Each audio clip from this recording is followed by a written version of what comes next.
Hi everyone, it's Darlene. Welcome to another card video. This week I used gelatos, which is new for me, so it was kind of an experiment at the same time. I started off with a piece of white Stampin' Up! Cardstock, and with my foam applicator I did a very light covering of Tempting Turquoise, Daffodil Delight, and Wild Wasabi on the bottom. And the reason why I'm doing just a light coating is because I'm going to do some clear embossing on top of it, and then I'm going to color it again to make it a little darker. So I didn't want like the white paper in the background, which would make the grass that I'm doing here really, really bright once I applied my ink. So this kind of mutes it a little bit, but yet it still stays the same color. So kind of confusing to explain, but when you see it, you'll understand what I mean. So I've got some color already laid down.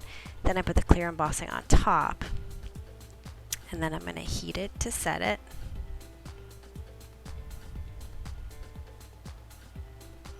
And now I'm going to go back in and just color it darker.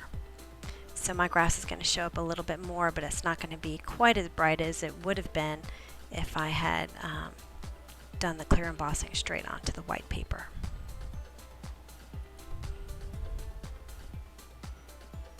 Now when I do the Wild Wasabi at the bottom here, I'm going to come all the way up almost to the blue because I don't want my yellow to be too obvious. I want it to be very, very subtle, kind of like the sunshine in the background.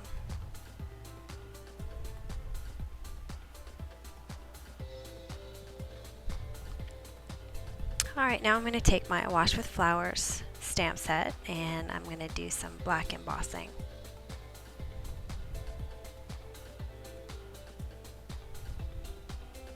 And the reason why I'm using embossing is because when I apply my gelatos, I want to still be able to see that flower, even when I put the gelatos on top.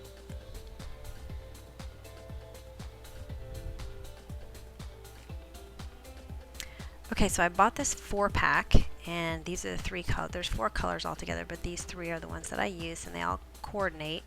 I'm going to put the darkest on the bottom, and I'm kind of going for that blending effect like you get with the Copics. It's not going to be exact, and I kind of am a little uncomfortable with it at first, but I'm just going to, rub them on there. It's like a chapstick, and then I'm going to push it around with my fingers to blend it in a little bit more. And I found that I need about 2 layers. So I applied the first layer, and then I rubbed it with my finger, and then I applied a second layer and rubbed it a little bit more, and I think it came out to be a lot smoother after I put that second layer on. And I didn't really dry it in between, I just put the 2 layers on right away. So here I'm doing it with this next one. And I try to use like 1 finger for blending dark and 1 finger for blending light, so that I think if you blend too much, it all starts to mush together and it looks like one color, so you have to be careful not to do too much blending. And I actually tried the gelatos with water, and I found that the color wasn't nearly as vibrant. It really diluted the color a lot, so that's why I just stuck with dry. This is just a garden green Stampin' Up! Marker, and I'm going to put some on my mat, and I'm going to spray it with some water, and then I'm going to take just a piece of baker's twine, which is also Stampin' Up!, and my paper piercer, and I'm just going to kind of mush it around in there and get as much ink on it as I can. I sprayed another couple of sprays of water just to kind of get the color moving. It's pretty easy to do, it's pretty fast. And as you stretch it out and you move it around with your paper piercer, it actually moves the color around a little bit more. So I let that dry, and now I'm just going to take my pieces, and I'm going to take that one flower. If you put 2 pieces together, it makes a full flower, which is kind of nice. And I'm going to cut these stems out of my string. I didn't have any green string, that's why I dyed my string. And here's my 2A glue pen, which I love, and I'm just going to draw the line where I want my stem to be, and I'm just going to adhere it, and it sticks really well. Let me use some dimensionals to pop that up a little.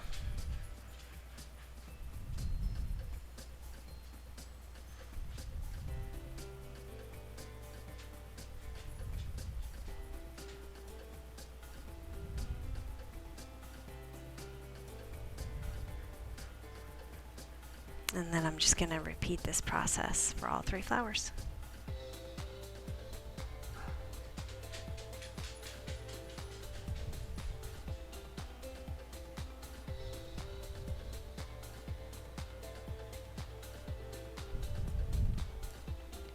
Alright, I'm just going to flip that over. I'm going to put some adhesive on there. I'm going to put the string behind and just trim it off. I'm going to work on my sentiment. This is an Inkadinkado stamp set called Thank You Words, and there's tons of thank yous on here. I do a lot of thank you cards, so I'm actually getting a lot of use out of this. I've got this modern label punch, which I believe is on the clearance rack right now. It's one of my favorite punches, actually. I use it for sentiments a lot. I'm going to let it hang off the edge a little bit there. And I'm going to adhere it to a piece of 4 1/4 by 5 1/2 inch folded cardstock. And I made it sized so that there would be a little mat, a white mat. This is liquid applique by Marvy, and I can't remember the color. I'll put it on my blog. And it's liquid, like a liquid pen. You squirt it out and then you heat it up with your heat embossing tool. And you have to be really careful. You have to be right over on top of it for it to be even. And I had the camera in the way, so kind of messed it up a little bit, but it's pretty forgiving. So you can rip a little piece off, put a little bit more, and then heat it up. And it just puffs up and dries. And then I just mushed it down with my finger just to flatten it out a little bit. And that's it. Hope you enjoyed it. Thanks for watching. I'll see you next week.